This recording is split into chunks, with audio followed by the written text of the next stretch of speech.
Brothers and sisters in Christ, it is my hope that God has kept you safe throughout the week. As we gather together to worship Him, I hope that you are going to be blessed, especially as we study the Word of God this morning. Before we begin our discussion, I'll request one of our panel members to offer a prayer. Elder, welcome. Let's believe and pray. Our Heavenly Father, we thank you for the gift of life and we thank you for the Sabbath rest. We want to look at thy lessons. We pray that you may give us the vision and the understanding that us we may bring it the right way and the viewers and the listener may also get them the right way. For this I humble pray in Jesus' name. Amen. Thank you. With me to discuss the lesson this morning, I have a panel of 3 and our sign language interpreter. I will ask each to do a self-introduction, beginning with my brother there at the end. Happy Sabbath. My name is David Nyanganga. Welcome. Thank you. Happy Sabbath. I'm Florence Oyuki. Welcome. Amen. Good morning, viewers. I'm Elder Eli Udoyo from Oyugis Gilimani SDA Church. Amen. And I'll ask our sign language interpreter to do a self-introduction using sign language.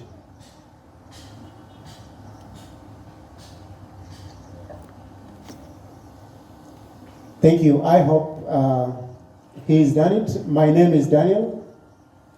And please feel at the feet of Jesus as we do this study. Members of the panel, we are still talking about interpreting the Bible. We are looking at Jesus and the apostles' view of the Bible. We are going to ask ourselves, how did the apostles treat the Bible? And how did Jesus himself treat the Bible? Today, the Bible is taken as just any other book by those who do not know God. And even among those who claim to know God, there are those who even question the authority of Christian. But what is the position when we look at Jesus and the apostles? In a nutshell, Elder Eliud, why would it be necessary for us to look at the way Jesus treated the Bible or the way the apostles related with the Bible? Thank you. It's important for us to understand the Bible from the perspective at which God looked at it. Yes. Because the word of God that was given through his servants. Mm-hmm. So Jesus and the apostles interpreted the Bible in the way God looked at it and the way God wanted his people to understand it.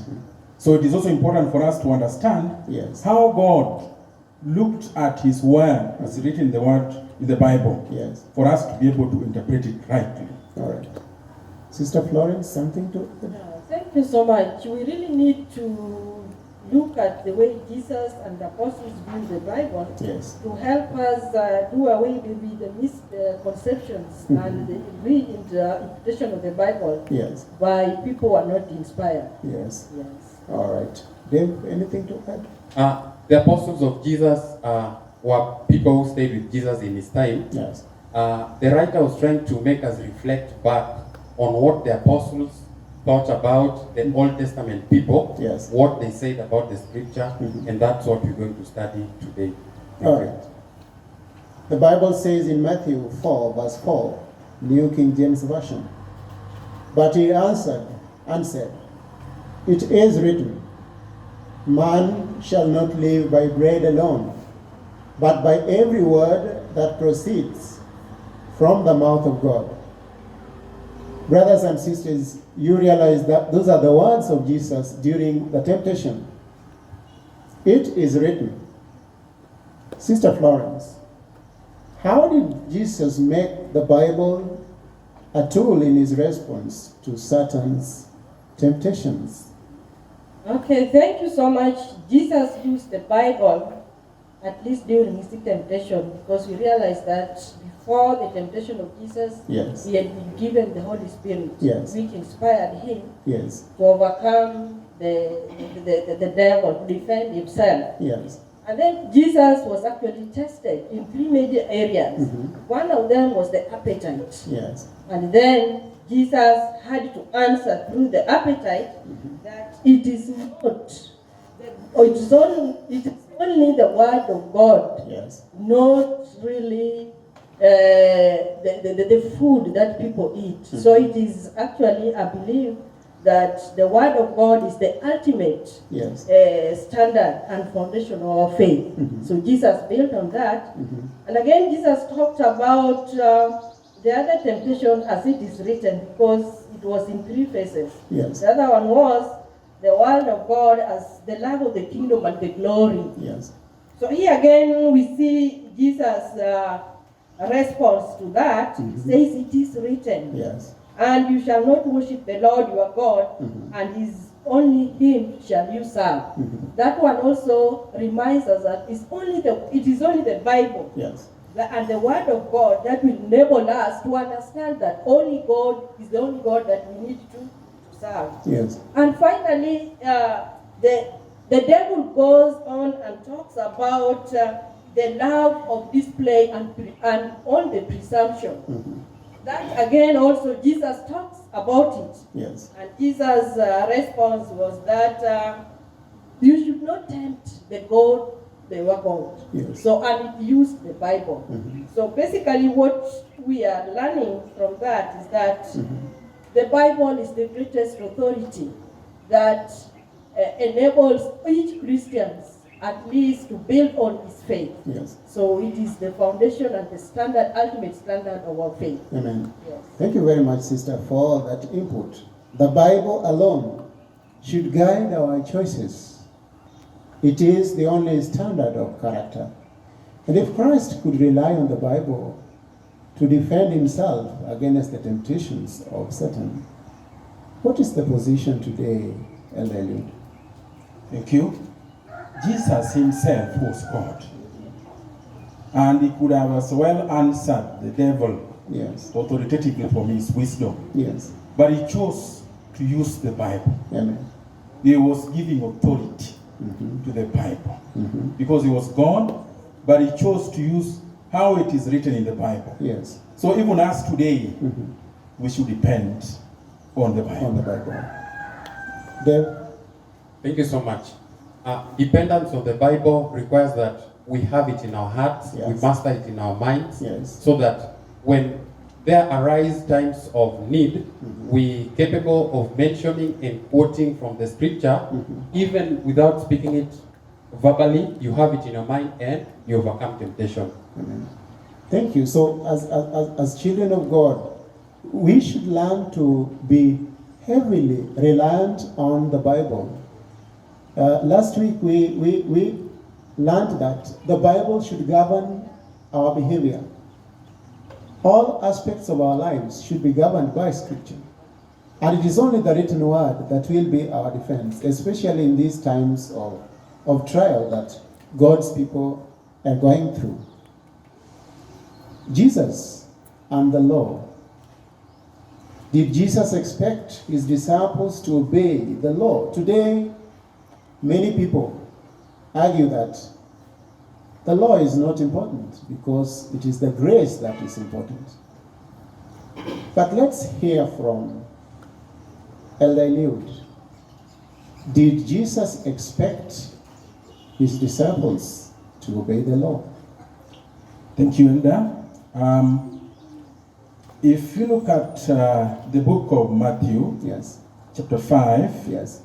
verse 17 to 20, just before that reading, Yes. Jesus had been arguing with the teachers of the law, Yes. the great lawyers of the time, and he had silenced them.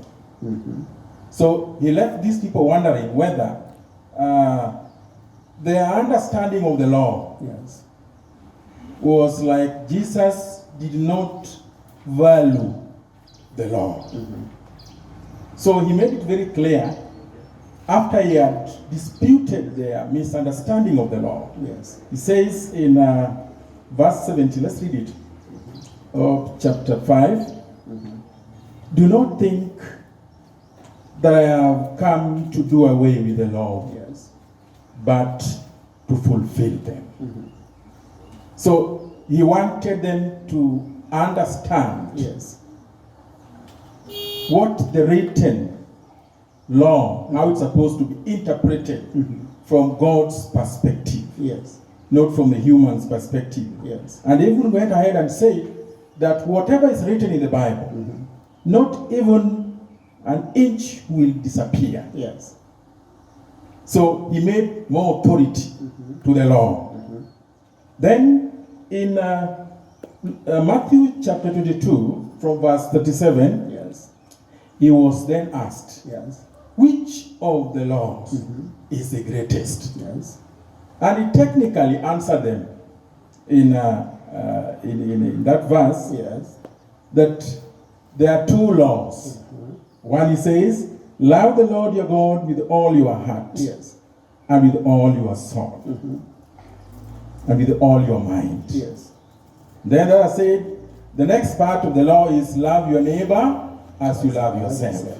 Then he said that all the laws and the teaching of the prophets Yes. are anchored on those two laws. Amen. So he did not do away with the laws, Amen. but he made them to understand how to fulfill the demands of the law. Yes. Thank you. Brother Dave. Thank you so much. We understand God put the Ten Commandments, and that's in the Old Testament. Yes. And the argument is valid, Yes. but it's not true. Because when you have the commandments within you, when you have the Ten Commandments, you're supposed to obey them wholesomely. John chapter 14, verse 15, Yes. a common quote tells us that if you love me, do what? Keep my commandments. Amen. So there is no way you can love God and fail to keep His commandments. Amen. Yeah. Thank you. Sister, do you have something to I only chip have in? one to add Yes. on obedience to the word of God. Amen. That is what Jesus instructed the disciples to be in obedience to His word. Yes. And again, the summarized, the Ten Commandments has been summarized to the way we've been told. That is the love of God and love of neighbor. Yes. And all those are components in the Ten Commandments. That is the first four talks about the love for God, and the last six talks about the human relationship. That is the interrelationship. Yes. So we see with human beings. So we are seeing the divine relationship and the interpersonal relationship as focused in this. Amen. Elder, what evidence is there that Jesus uplifted what was written in the Old Testament? Because today many people are comfortable to read the New Testament, but you take them to the Old Testament, they tell you, no, that was meant for the Israelites those days. Thank you, Elder. Yes. By this time, when Jesus was in the world Yes. as a human being with the disciples, Yes. the only written word of God was in the Old Testament. Amen. So it is like they were in a new generation. But he upholded Yes. all that was written in that Old Testament, the teachings of Moses and the teachings that is there in the Ten Commandments. Yes. And that's why he said that I did not come to abolish the law. Amen. The law here refers to the Ten Commandments. All of them he upheld, Yes. though he was not in that old generation set up. Amen. So even us, this present generation, Amen. we need to understand the Old Testament and the laws from the way God wanted us to understand. Amen. And his word never changes. Amen. So those laws are applicable then, today, and even in future. Amen. Amen. Thank you for that elaborate answer. If I may just press one more point, and then we can move to another aspect of our discussion. The law and the prophets. The law and the prophets. What about the prophets? Why does Christ say, do not think I came to do away with the law and the prophets? The law and the prophets. Brother David. Thank you so much. The law and the prophets. Christ links Old Testament times, what the prophet said in Old Testament, to what has been fulfilled in his time. Amen.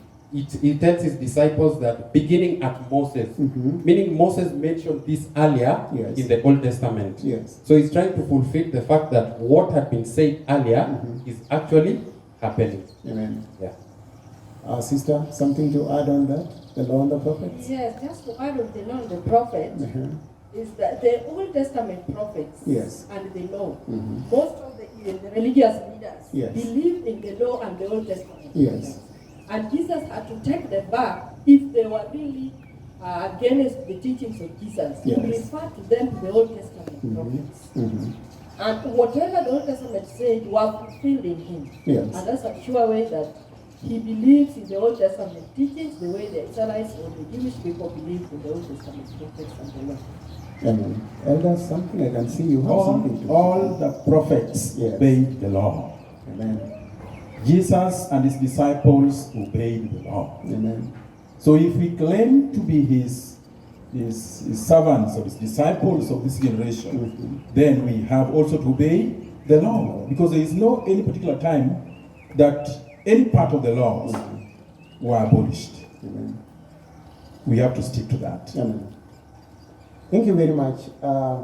Brother David, did Jesus consider all scripture relevant, or there are sections that he felt were not necessary?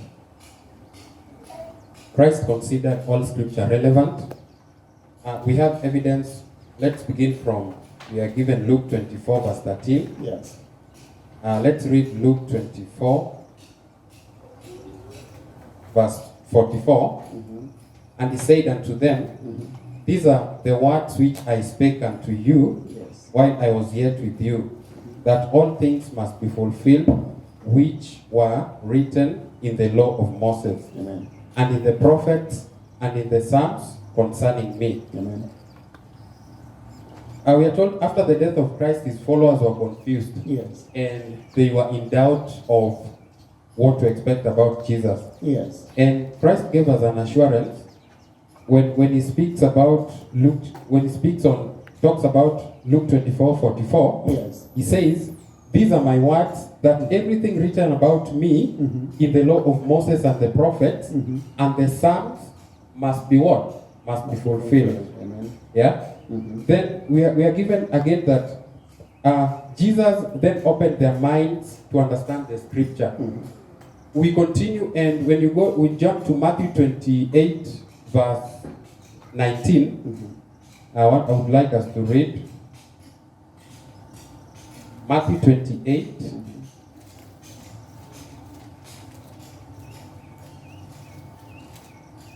Yes.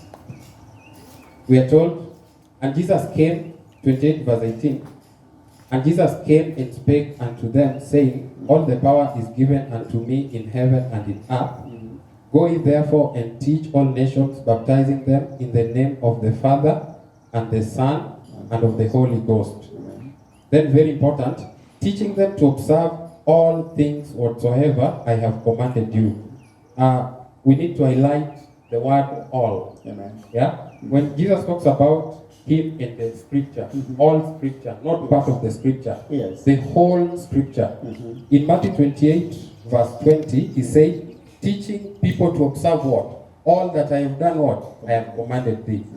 Meaning, every word in the scripture is very important, and Christ began by foregrounding this, so that we as his followers, we are supposed to emulate and put it in our hearts that all scripture, every word that's spoken from God, even though inspired, are still God's and are very of great benefit to us as his children. Amen. Yeah. Sister, the verse that Dave has just read, go ye and make disciples of me, teaching them to obey all that I have commanded thee. What is it that Jesus commanded his disciples to obey? Okay, thank you. Jesus commanded his disciples to obey because he himself was obedient to the Father. That is the word.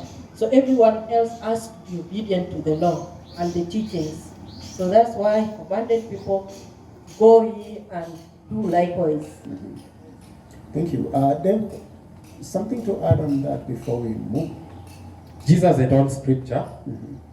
We talked about obedience to the scripture. Yes. Because Jesus commands his disciples to teach and ask whoever they are teaching to observe all that he's done, what he's commanded them.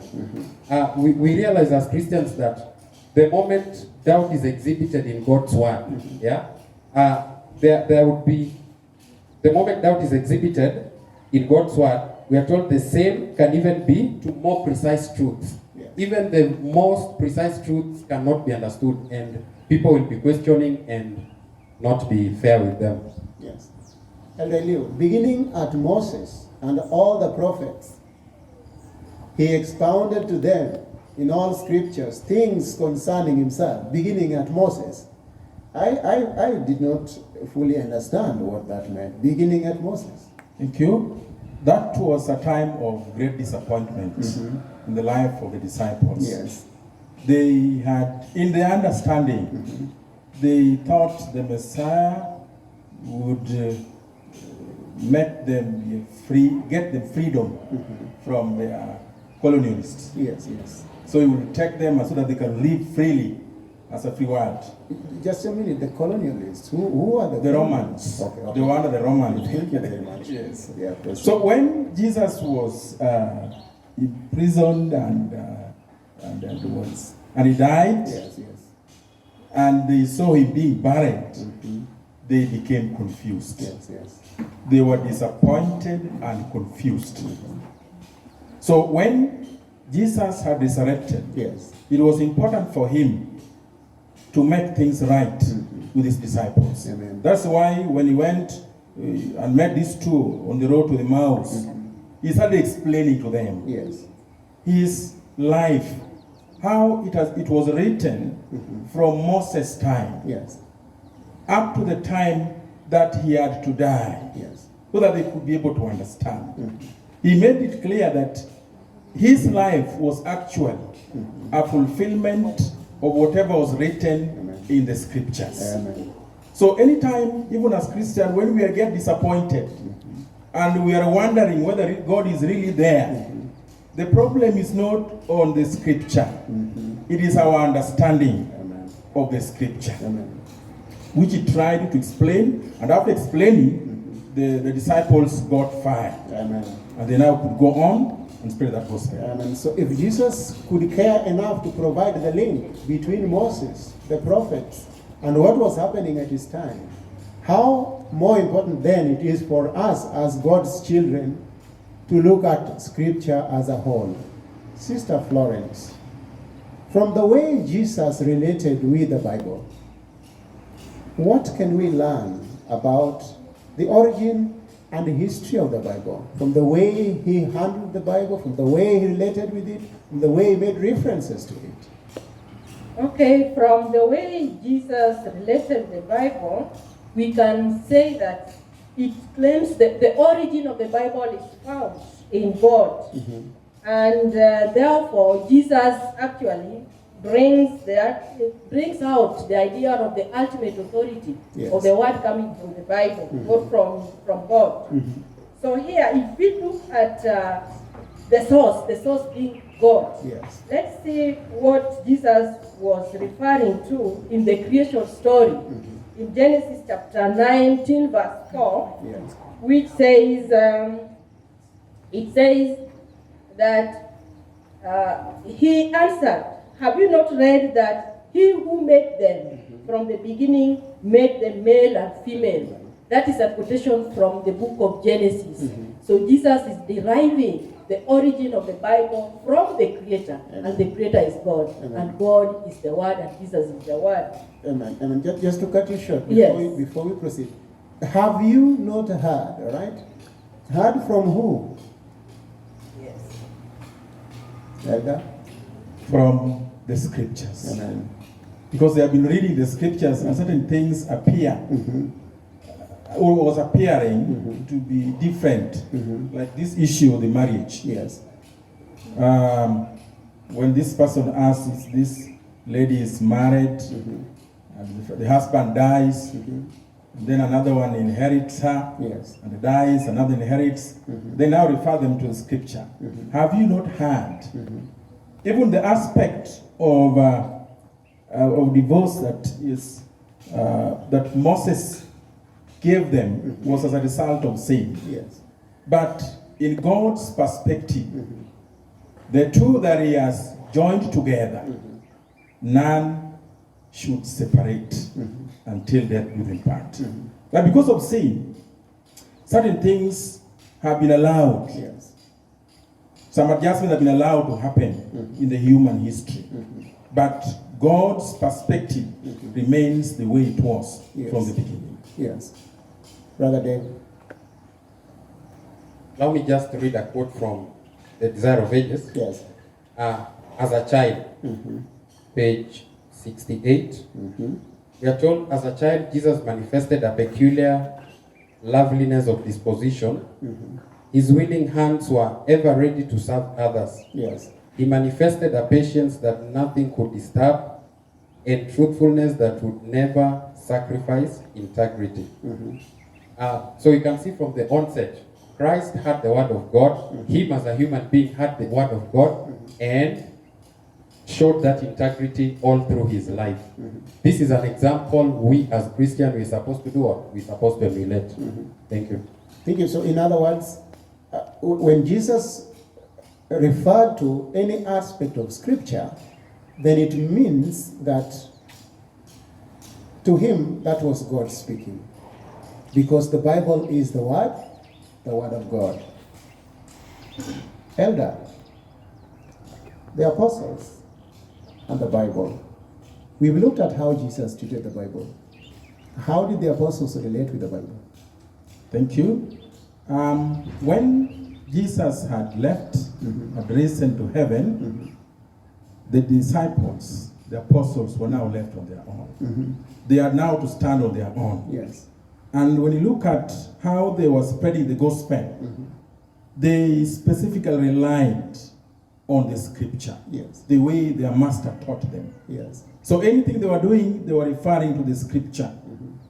Yeah, like when you read Acts chapter 4, verse 24 to 26, Yes. we get here that they raised their voices together in prayer. Yes. And they all believed that the scripture was written through the Holy Spirit, Yes. speaking through God's people. They believed in all that was written in the scripture. That is the apostles. Yes. And also in Galatians chapter 3, verse 8, the disciples or the apostles, they refer that the scripture foresaw that God would justify the Gentiles by faith. It was in the scripture. Yes. So when the Gentiles were converted and they were accused Yes. by the fellow Jews, why are you baptizing these people? Why are you accepting them? Then they referred them to the scripture. Yes. That the scripture is clear that the Gentiles are justified by faith. Amen. The scripture. Amen. Elder, you used some terms. Scripture foresaw, scripture says. Is scripture living? When you look at your Bible, you only see printed pages. Scripture foresaw, scripture says. Then it means, therefore, this scripture is more than just the paper and the print on it. What do you want to add on that? Thank you. This generation may not understand what the scripture is. Yes. Because all we are used to is the Bible. This book here. Yes. But then, this Bible was not like this. The word of God was written in rows. and those who are called the scripture, the way it was written. So when they are referring to the scripture, that time, when they are not being compiled together, it was a scripture. But after now being compiled, both the Old Testament and the New Testament, it is now called the Bible. Yes. And it says, David, that has your Bible ever uttered a word to you that is loud enough for you to hear using your ears? What I'm asking here, sister, does the Bible speak the way a human being speaks? Yeah, Because when you say scripture says, it speaks. yes. Yes, Mhm. it speaks. Mhm. When we read the Bible, Yes. it is like we are speaking. Yes. Yes. Mhm. And whatever is in the Bible Mhm. are the words which are directing us, because we are told the Bible is there to direct, to teach, Mhm. and to reveal. Yes. So it's like we are in a communication Mhm. with the scripture. Mhm. Yes. Thank you. Dave, you want to add something with that? I just want to add something. There's a book, when Christ was transfigured, this we get from the book of Matthew chapter 3 verse 17. We literally hear God's voice speaking from the sky, and he says, this is my beloved one, this is my beloved son, with whom I'm well pleased. Hear he him. So when we look at that, you see, this God literally speaking, but it's written from his inspired men. Yes. And if you look at these words, they are words with power. Amen. Yeah. So we hear the voice of God in the scriptures, because if you look at the way the phrase is made, scripture says, it is not just about being written, but it is like God is personally speaking. So it looks like the apostles considered the written word as the voice of God himself. I can see you have Okay, I something. also have something before the elders comes in. Okay, we read that from our readings, we get that all this confirms to us that the Old Testament scriptures are the foundation upon which the teachings of Jesus and the apostles rest. Yes. So they derive their teachings from the Old Testament scriptures. And this is where Jesus got the teachings, the apostles also got their teachings from. Elder? Okay, thank you. Yes. We have agreed and understood that the word scripture is the old way you're referring to the To Bible. the Bible, right? But the Bible is the word of God. Amen. And Jesus affirmed this. Amen. The disciples also affirmed this. Amen. And they even say that there is no situation we can face, even in the present world, which we cannot get reference to the Bible. Amen. So even as we are facing this problem of COVID-19, Yes. we can still get reference to the Bible on how to go about it. So as a Christian, even if you're not a Christian, there is no problem, there is no situation you can face which you cannot get direction from the Word of God. Amen. We want to refer you and affirm also the Bible is our template. Amen. Guided by the Holy Spirit, we'll understand it the right way. Amen. Brother Dave, just in wrapping up, what would you say as we conclude? The conclusion on Friday says, there is no sanctification aside from truth. If you read Colossians chapter 3 verse 1, Yes. what does the Bible say? If ye then be risen with Christ, seek those things which are where? Which are above, where Christ is seated on the right hand of God. Continues to say, set your affection on things above, not on things of the earth. So that adds and concludes on together with what the writer says. There is no sanctification without truth. When you have truth, you seek things which are above. Amen. God bless you. Amen. Sister Florence, just a word or two for the children of God to take home after our discussion. Okay, thank you so much. I would like all of us as Christians to ensure that all the time we recognize the power and the authenticity of the Bible as our reference and as also a basis of our faith in everything that we do. Elder, if our listeners were to forget all that we've discussed, what would you not want them to forget? I want every Christian, every child of God, Yes. when you have any problem, or when some parts of the Bible does not seem to make sense to you, Yes. there is nothing wrong with that verse. The problem is your understanding. And I would pray that every Christian would seek the direction given by the Holy Spirit, so that whatever issue you don't understand in the Bible, the Spirit may help you to understand it in the right way. Any disappointments that you may be facing, even in this present world, let's go back to the Bible. There is a solution. There is a way out. Even these diseases, they are not coming by a surprise. They are all written in the Bible. They'll only surprise you if you are not well accustomed with what is written in the Bible. So let's trust the Bible, and people have trusted it, and they have used it to live their life in the right way. You too can trust the Bible. Okay. Beloved, we come to the end of our study. I hope that you have been richly blessed, and it is my prayer that you continue to make the Bible your companion. The Word of God is reliable. Jesus heavily relied on the Scriptures to deal with temptation. We can also gain victory if we rely on Scripture. Be blessed. We want now to have our closing prayer from Brother Dave. Dear kind and loving Master in heaven, you've taught us that all Scripture are very important for our daily lives as Christians. We pray that your Spirit would impart in us your words that are most important, that wherever we walk in this world of sin, we will use your word in our hearts to rebuke sin and conquer it through your strength. Bless every viewer, bless all of us here, and may this day be of goodness to us. In Jesus' name we pray. There is more still in store for you. God is ready to bless you this day, so don't go away. Enjoy your worship experience. In Jesus' name.